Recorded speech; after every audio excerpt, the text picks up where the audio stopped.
श्री कृष्ण कहते हैं, जो हो चुका उसकी परवाह करना बंद करो, कुछ नया सोचो, नया करो और आगे बढ़ो। जो हो चुका अगर उसी में उलझे रहोगे तो आपका आज खराब हो जाएगा।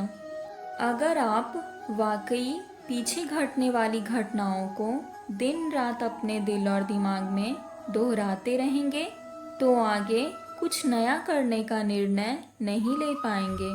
जानते हैं ऐसा क्यों होता है? ऐसा इसलिए होता है क्योंकि आपका दिमाग जब बुरी घटनाओं के विचार से भरे होते हैं तो यह अच्छे और प्रेरक विचार पैदा नहीं कर पाते और आप हर काम में असफल हो जाते हैं। आपको जागना होगा और इस भ्रम को मिटाना होगा कि तुम कमज़ोर हो, तुम कभी न मरने वाली आत्मा हो। तत्व तुम्हारा सेवक है, तुम तत्व के सेवक नहीं हो। यदि आपकी परिस्थितियों पर अच्छी पकड़ है तो जहर उगलने वाला भी आपका कुछ नहीं बिगाड़ सकता। भगवान ने आपको अपनी बुद्धि और विवेक दिया है ताकि आप खुद पर भरोसा रखकर आगे बढ़े और सफलता हासिल करें। अगर आप खुद पर और अपनी योग्यता पर विश्वास रखते हैं तो आज नहीं तो कल आपको सफलता ज़रूर मिलेगी। यदि आप अपनी सफलता की उम्मीद दूसरों से लगाकर रखते हैं तो आप असफल होने के लिए भी तैयार रहें। आप किसी भी चीज़ से उतनी ही उम्मीद रखें जितनी टूटने पर भी आप मजबूती के साथ खड़े रहें और एक बार फिर नई शुरुआत कर सकें।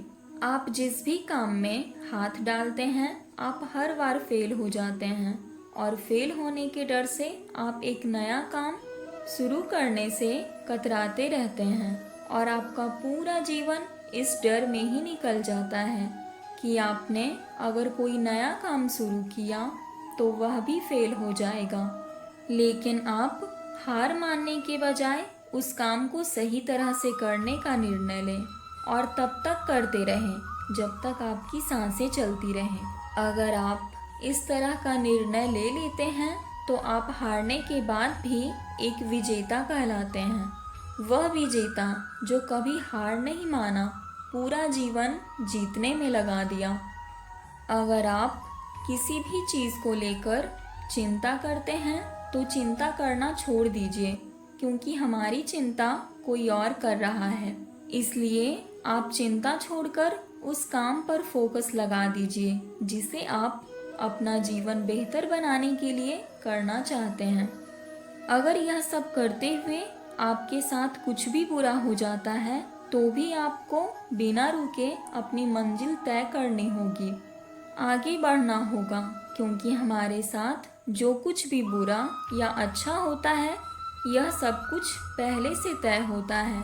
इसलिए इस बारे में चिंता करके आप अपना समय बर्बाद करेंगे और कुछ नहीं। भलाई हमारी इसी में है कि हमें बिना परेशान हुए अपने बहुमूल्य काम को तय सीमा में पूरा कर लेना चाहिए। भगवान हमारे बारे में सब कुछ पहले से तय करके रखते हैं, बस हमें चिंता छोड़कर लगातार प्रयास करते रहना चाहिए। अंत में जो मिलना है वह मिल जाएगा। अब हम एक कहानी के माध्यम से ऊपर वाले की मर्जी को समझेंगे। दो लड़के एक आश्रम में काम करते थे। वे दोनों अपने गुरु की दिन रात सेवा करते थे। उन दोनों लड़कों में से एक लड़के की बहन की शादी तय हो गई थी। वह अपने बहन की शादी की तैयारी बहुत ही धूमधाम से करना चाहता था, पर उसके पास पैसे नहीं थे। उनकी स्थिति उनके गुरु बहुत अच्छे से जानते थे, पर वो भी उनकी मदद नहीं किए। सिवाय जब दोनों लड़के गांव जाने के लिए तैयार हुए तो गुरु ने उस लड़के को 5 अनार दिए जिसकी बहन की शादी थी।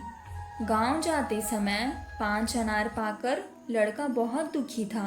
उसे तो पैसे की ज़रूरत थी, वह अनार का क्या करता। उसे अपने गुरु पर बहुत गुस्सा आ रहा था। जब दोनों लड़के गांव की तरफ जा रहे थे तो रास्ते में राजा के सैनिक इस बात की घोषणा कर रहे थे कि क्या किसी के पास अनार है, राजा को इसकी बहुत ज़रूरत है। हमने बहुत प्रयास किया पर हमें इस क्षेत्र में कहीं भी अनार नहीं मिला।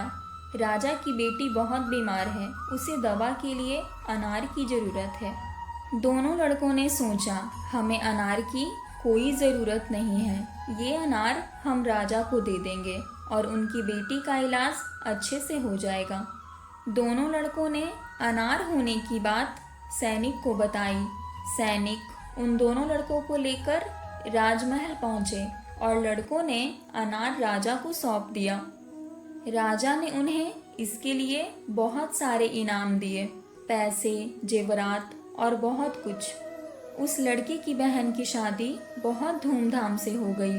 अब उस लड़के को इस बात पर बहुत अफसोस हो रहा था कि वह बिना कुछ सोचे समझे अपने गुरु को कोस रहा था, उन्हें बुरा भला कह रहा था।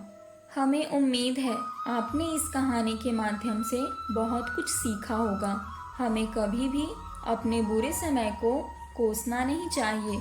जीवन के हर मोड़ पर कठिनाइयों से आपका सामना होगा। अगर आप उन कठिनाइयों से लड़ने के लिए मानसिक रूप से मजबूत होना चाहते हैं तो अपने दिमाग को प्रेरित करने वाले विचारों से सींचिए। खुद पर भरोसा और आत्मविश्वास बनाए रखिए। सारी कठिनाइयाँ अवसर में बदल जाएंगी।